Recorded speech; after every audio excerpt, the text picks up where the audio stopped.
G'day, this is Captainoob, and this is an Instigating missile launcher with VATS criticals doing 50% more damage. Very special thanks for Katarina for hooking me up with this. So, the missile launcher that we know and possibly love from Fallout 4 is back in Fallout 76. This one didn't seem to get a texture overhaul either. This thing still looks dirty, like it's been in a nuclear war and it's been there for 200 years. It doesn't look very nice. It could have do with a texture tune-up.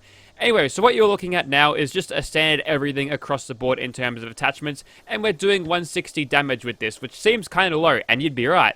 Now, the thing about missile launchers in Fallout 76 is that they only scale from the Demo Expert perk. Chucking on this Heavy Gunner perk does absolutely diddly squat. Nothing happens to it. We'll use those perks up for something different, but to increase our damage on this, we'll chuck on Demo Expert and Bloody Mess. Those are the only two perks that can actually increase this thing's damage, other than Nerd Rage or other situationally plus more damage perks, and that gives us 291. Now, with the Instigating effect, that's like almost 600 damage, so yeah, it doesn't seem too bad, does it? Now, attachment-wise, this character knows very little about the receivers of the missile launcher. I think these are actually acquired via external mods that you have to put right onto the weapons. There's no plans for it as far as I can tell, but I might be wrong. Be sure to let me know in the comment section if I am a wrong idiot there. So, yeah, usually you can spruce this thing up with extra barrels, like a tri-barrel and a quad barrel, but I've only got the standard one. We'll still get the same damage per missile, we'll just suffer a little bit in DPS because we have to reload after every shot. That's what lock and load's for. We can reload this thing a little bit quicker this way. And standard sights here. The scope actually weighs 6 pounds. That midget tiny little scope will add 6 pounds onto the weapon for some reason. Maybe there's something more going on under the hood there, or under the bonnet if you're Australian. And of course, there's a muzzle piece here, and you can either attach a bayonet or a stabilizer. Both of these lower the range and don't really do a lot. Although the stabilizer does increase accuracy, I don't think the accuracy will be too much of a factor. We're going to be engaging from a close range anyway, because these missiles don't really fly fast at all. Chucking on Ammo Smith and Agility, Super Duper and Luck allows us to create ammo better, more efficiently, and going over to Explosive Ammo, you get 5 missiles for adhesive, screws, springs, and steel. Steel is okay, that's dime a dozen, you can find that anywhere, but springs, screws, and adhesive, they're a little bit more on the esoteric side. They're a little bit harder to find. Generally, you want to reserve them for actual cool things, but generally you can find missiles around. They're not too rare, actually. The real problem with them is the weight, which is why it is essential that I've chucked on Ordnance Express, because without that, I'll be getting these things, and they weigh like 2 pounds each, which is less than they did back in Fallout 4, but still, that gives us, yeah, we're super over capacity. And chucking on that, we've got about 100 missiles, which equals about 100 pounds worth of, 20 pounds worth of actual missiles on us now, which is a huge reduction, but it's still quite a lot. Now, for my build, what I'm going to do is chuck on Bear Arms there just to reduce the weight. Bear Arms is a good perk for reducing weapon weight. You can actually carry more ammo if you reduce the weight of the weapon, so it's a nice, efficient perk. But you'll notice that I have Shotgunner in here, and that is for a very specific reason that we'll get later on, and I'll switch out Marathoner for Enforcer. People who have seen my videos before probably know exactly what I'm going to do with that, but this is our build. We've got Tenderizer to increase our damage a little bit more on a target that we've already hit. Hopefully that can spread to multiple targets with the wide explosive radius that is boosted by Grenadier, which is pretty good. So we'll also be using Power Armor, so we'll get a little bit of more decent accuracy and also ignore some armor, which is going to be useful for this thing, seeing as it's doing quite a bit of damage. I put the auto run button on, so I'll jump into Power Armor. I'll see you in just a minute. Oh yeah, one more thing. Instead of using something like One Gun Army, which would be not really beneficial since that 12% chance to stagger and cripple will be every couple of seconds when I manage to fire off missiles, I'll be chucking on Luck of the Draw because the missile launcher itself really doesn't have a lot of durability about it. Alrighty, so here we are outside of Moody's Plaza with our Instigating missile launcher. So pretty much the same looking thing from Fallout 4. Again, I really don't like how they left the textures as they are. That seems a little bit cheap, but what I'm going to do is try to find some sort of weak enemy so we can start adrenaline off on a weak enemy. Now, the way to use these weapons, and thank you for the comments letting me know this, is to actually not shoot them so the missile hits them, is to actually just hit around them, and that actually allows you to do more damage with the splash damage. See, almost killed that Suicide, which I believe he's got the same amount of health as a super mutant warlords. So there you go. And shooting at this guy now, we can one-shot overlords now with a little bit of increased adrenaline. So notice this super mutant actually, he's been killed already. So we'll find a full health super mutant warlord and we'll shoot him. Hitting him on the full does about half damage. Okay, keep that in mind, alright? There's another warlord here hitting just beside him. And he's almost dead, so whoops. Something's gone wrong with your coding here, Bethesda. You should be rewarded for actually hitting your targets with accuracy with missile launchers instead of being forced to miss on purpose. Also, you'll notice that these super mutants are actually being crippled a lot, so again, having a weapon like, or having a perk like one gun army is kind of useless and redundant on a missile launcher. Luckily, we're making good use out of lock and load, though. That's definitely doing pretty well. And I'm pretty sure I just one-shotted 2 super mutant warlords there, which I am pretty pleased about. Anyways, how's this thing doing for condition, by the way? Because this thing does like to die pretty quickly. So that's like 10 or so missiles fired, maybe 12, or I don't know how many missiles I've been counting. But still, yeah, this thing likes to degrade very, very quickly. And if we can use that turret to keep our adrenaline running for the next side, then I'm going to be pretty pleased. If you're wondering about what other mods you can find on a missile launcher, just look at Fallout 4. You've got the same things going there. There we go. We can one-shot super mutant warlords with full adrenaline. We don't need sneak attack criticals with this. Although once they get outside of that explosive radius and are not affected by the instigating effect, we're in a little bit of trouble. I'm not even going to waste a missile on you, mate. I'm just going to shoot you like that. Because missiles are precious and this thing really isn't good for killing enemies that have already been weakened. There we go. That's more like it. So we're definitely getting some good use out of that instigating effect, but without it, this thing does seem to lack. And that is because this thing doesn't scale with, what's it called anymore? Heavy Gunner. Used to scale with that perk in Fallout 4 because, you know, it was a heavy weapon. And that's why the base damage of it was really weak in that game. The base damage of this weapon is now really weak in this game. Still, I mean, I think a Gauss rifle can outdo its damage. And this thing's firing big old missiles, so yeah, some balancing needs to happen. But without that extra perk to help scale its damage, this thing feels very, very weak indeed. But as you can tell, with a little bit of adrenaline to boost your damage an extra 60%, which should be given to you by Heavy Gunner in the first place, you can actually one-shot Super Mutant Warlords, so not too bad, eh? Alright. I'm going to change servers because there's no way I'm fighting these ghouls in here. I'll probably just really lag, so I'll see you in a bit. Alrighty, let's see how this thing does against all of these ghouls. Now, normally I'd blow up the cars, but I have a plan for those things. And that plan is to give all of these ghoulies, including Hannah, who's right at the door, a big old mushroom cloud send-off. So let's go around aggroing all of the ghoulie dudes. Ooh, there's even a legendary level 42, so it's kind of annoying. There's a deer in here. Yep, everyone is here, even the manager. Hopefully he pops out today because I've got a big old explosion to show everyone. Now, the good thing about having marsupial and a jetpack means you basically have flight powers. So, yep, come here, fellas. Let's see how many we can gather around. Gather around, boys. Okay, you're running off that way. Let's just nuke these guys from orbit. Yay! That's what I wanted. So this is how to make the best use out of your missiles, and that's an excellent opportunity right there. And the explosive damage came all the way to me in a second. Now, can you fire through the fence?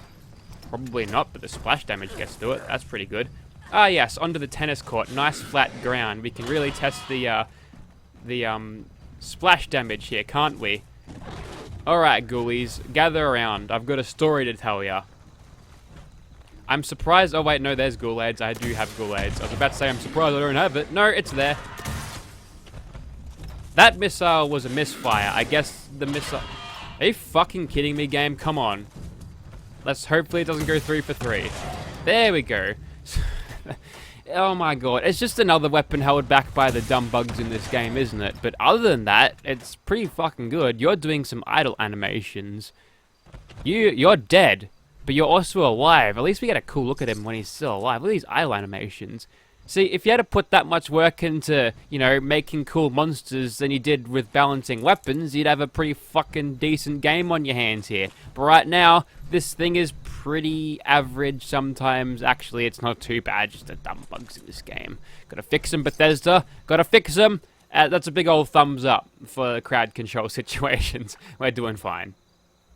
Hey, one of these ghouls gave me an explosive mutant slayer handmade. It is level 35 though, but do let me know if you want it.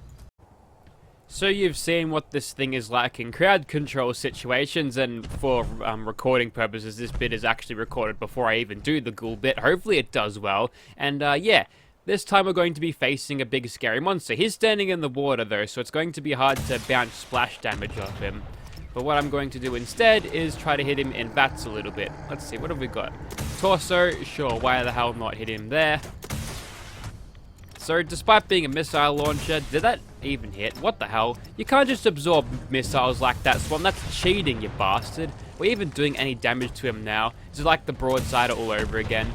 Now, you might be wondering why a missile launcher is doing so little damage against a big monster, because, like, generally, you'd like to save these weapons for big monsters. You save the missiles for a rainy day when you need to pull something out of your ass that seems like an impossible situation, that you just pull a missile launcher out and you save the day and you get the girl or blah blah blah.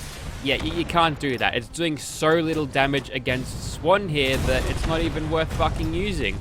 I'm tempted to pull out my shotgun now and just shoot him with that, but actually I am going to do that. Just a little bit, you know.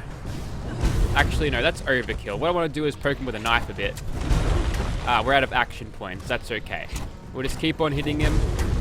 Maybe wait for our action points to come back.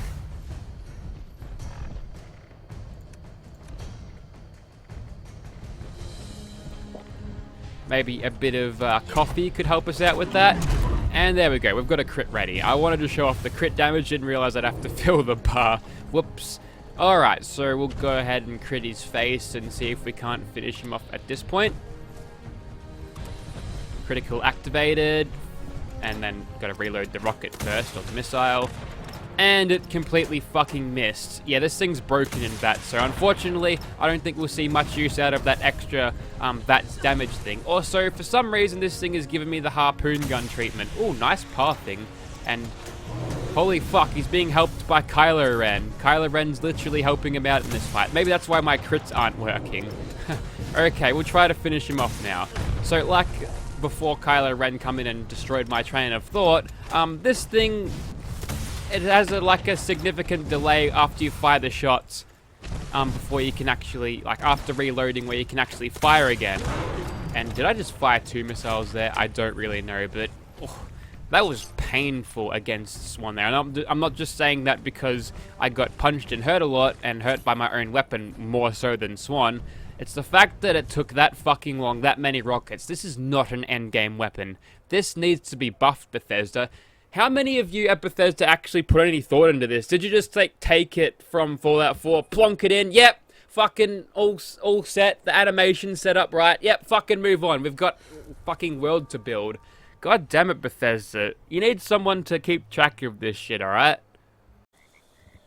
So, just to give you an idea of how horribly balanced this weapon is compared to other things, take this basic vanilla-ass frag grenade. 276 damage, right? Keep that in mind. 291 damage. You can almost get better damage out of a frag grenade. And you might be saying, oh, well, these travel in an arc, you have to throw them. Well, you can have a better weapon equipped while you throw them. And secondly, these things only weigh 0.5 pounds. Obviously, it weighs less thanks to Ordnance Express. But, yeah. And you also don't require a 20-pound missile launcher to actually fire these things. You just throw them with your arm, which weigh 0 pounds if you're in, like, Fallout 4 or Fallout 76. But, man, if you can get better damage or economy damage, I guess, out of... That's a new concept, by the way. Out of frag grenades, then what's the fucking point of this missile launcher? Anyways, with that depressing note out of the way, let's get started on these ghouls, and we'll play this like an attack helicopter, I suppose. Can I sneak attack with this? I don't know. I can't even one-shot a Strangler Mirelurk. We'll take a look at this thing's adrenaline-based damage, though. And unfortunately, that was a direct hit. We'll try to bounce splash damage off these lads now. Yeah, doing okay, I suppose. I guess this is like the best way to play this thing. If I didn't have these mutations backing me up, I'd be having a lot of fucking trouble right now. And I guess you can get good damage economy out of, you know, shooting these guys like that and getting multiple splash damage things, but I don't feel like the damage is really strong enough to justify using this, and the community doesn't either. Remember when duping was a thing? Everyone was running around with 50 cal machine guns. Lots of cool shit like that. Gatling guns, miniguns, the works, and well, this thing didn't even make it to the Milet Queen. My goodness, but do we have 60% extra damage? We've got 50%, which gives us 417. So that's the kind of damage you kind of want out of this before you start chucking adrenaline into the equation. Just to make a point, I'm going to throw some grenades at these guys. Yeah, it's a big scary Milet Queen, but luckily I've got many grenades. Many grenades. And you can also have plasma grenades. They're pretty cool, right? Alright, is that your adrenaline 60? No, it's not. But look at this. You could make a mockery out of the Queen if you toss enough grenades at her like that. Unfortunately, the fuse time is another thing, and that's not a thing with the missile launcher, but still, so much lighter. Get some pulse mines happening. I know you're not a robot, Queenie, but, you know, it still does a lot of damage, but I'm going to have to leave her alone a little bit, or at least make sure I get my missile launcher repaired before I try to take her on. But yeah, just to give you an idea of how much damage you can do with other explosives when compared to a missile launcher, it doesn't look good. There's literally no real reason to use a missile launcher at this stage, is there? Okay, I literally had to summon her again, and I hit her with a grenade, so no instigating effect for me, but yeah, that's how much damage you do against the Queen. It's not good. It's not good at all. So what I'm going to do here is hopefully avoid all of the acids by hiding behind a house and shooting her every time I've reloaded. Now, obviously, I could increase my DPS by attaching the barrels with more ammo capacity, but I'd just be using more missiles and the damage would be the same. So I'm not really accounting for DPS when I'm thinking about this weapon, because I do realize it's a one-shot weapon. I'm not completely retarded, but I tell you what's completely retarded, this damage. Come on, this is terrible. You can do so much better. Let me whip out my two-shot explosive combat shotgun and shoot it with that. 6 XP for that. I think I killed one of her babies.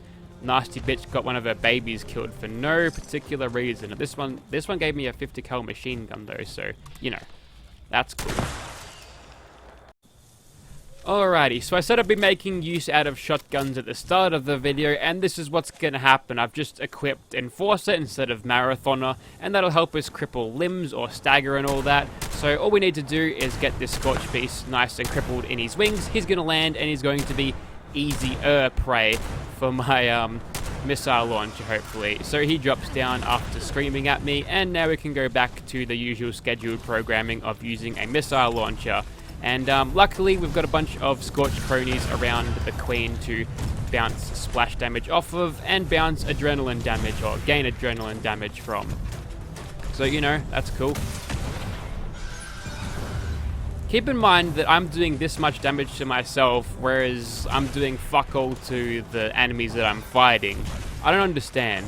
Oh, looks like someone's taken flight again, and good thing that death message there has given me a good point of reference to where I ought to, you know, fight the Scorch Beast, because luckily they're still all around, and that was a ton of bloat flies before. Did you see all those dudes? They're all dead now due to that super mutant. Is he just sitting there? Hopefully we can get some shots on him whilst he's hovering there. Sometimes when you cripple, they refuse to land sometimes, but they will just hover there. Generally, Scorch Beast Queen fight, she starts flying again, then she gets trapped. She hovers there, and you can take 3 pot shots at her. And I'm going to keep these super mutants around because I think I can get better damage from them shooting at the Scorched Beast than I can get out of a little bit of temporary adrenaline, so you know. And there's that 10-second scream there. Yay, we've got ourselves a little bit of weapon repairing. That's like the first time it's procced all video. Yeah, it's not really helpful, is it? I probably could have gone with something else, but what else is there? Maybe some VATS critical perk. Speaking of which, let's get some VATS action happening. We've got time. And yes, when you do guarantee a hit, when you see that thing go up, the missiles will just sort of track their targets, which is odd. We can tank all this just fine. We might even kill the Scorched Beast before we even reach the critical here. And we're out of action points. Surprisingly, it's actually kind of efficient on the action points, so I guess that's a niche for it, if a fucking terrible one. Yeah, the only reason I was able to defeat this Scorched Beast like this is probably from what's it called, Enforcer, because there's no other way otherwise, come on. But we do get a whole bunch of limb damages, as you saw against those super mutants before, so if I had the tracking missile installed on this, I probably would have been able to take it out easier. It'd be like using a stinger, which is kind of cool, but yeah, I think you get the point of missile launches in general. I'll have a test on another missile launcher soon enough, but I've gone through like 87 missiles in this video and killed things that I'd usually kill with many less bullets. Also, these bloatfly wings are still flapping. Never mind. So if you'd like to see this thing in your game, you can't have this one. This is my fave. No, I don't really know. Honestly, you probably don't want to see it in your game at all, do ya? But regardless, thank you for watching, guys. Hopefully Bethesda can learn something here, and if Bethesda can't, maybe you can. And the lesson here is just to avoid missile launches in general, but that's kind of common knowledge at this point. Everybody knows these things suck doodle, but whatever. Thanks, guys.